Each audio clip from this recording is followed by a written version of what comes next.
While a lot of us here in Cumbria have had to put our plans to leave the country for holidays on hold, some children are trying to get back in the country because Cumbria is their home during term time.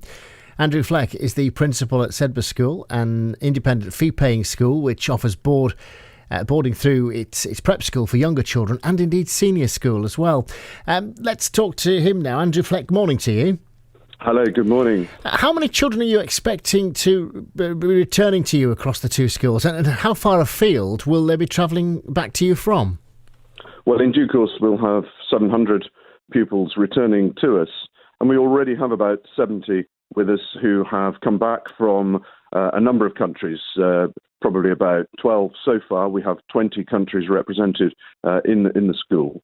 And those who are back with us have been quarantining for about the last 10 days, and they'll complete their quarantine at the end of this week prior to term starting on Sunday. For the international students, getting back in itself could be tricky and could mean a bit of a staggered start to the new term for you. How are you managing that? Yeah, it's been difficult for some because flights have been very disrupted.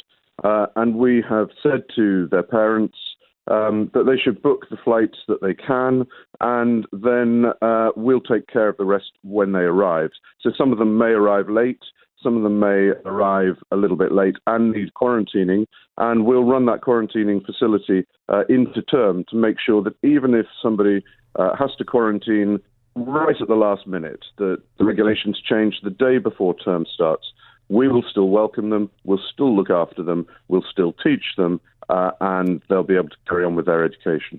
Of course, as a boarding school, you're there for your students 24/7. That must bring a real closeness to your students. Have you missed that? And I mean, how have you kept everyone up to speed with their learning?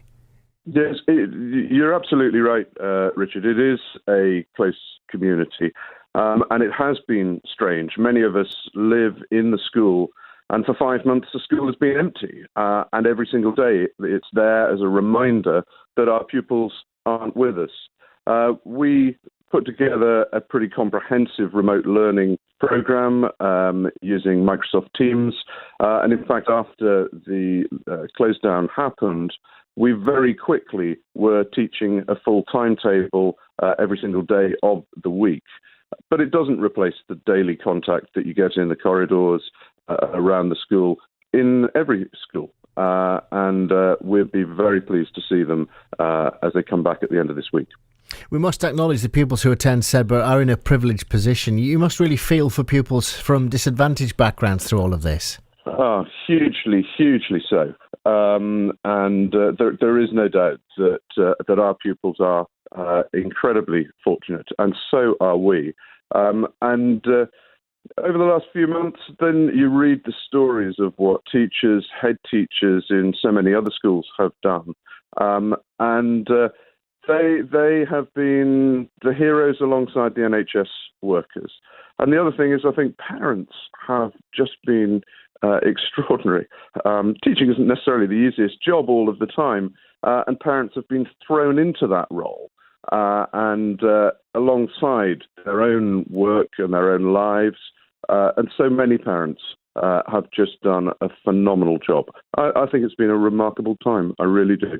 And children, of course, do pick up bugs, especially in the winter. But in a boarding school, you must worry that if COVID got in, it could spread rather quickly. Do you have a plan for how you'll manage anyone with symptoms?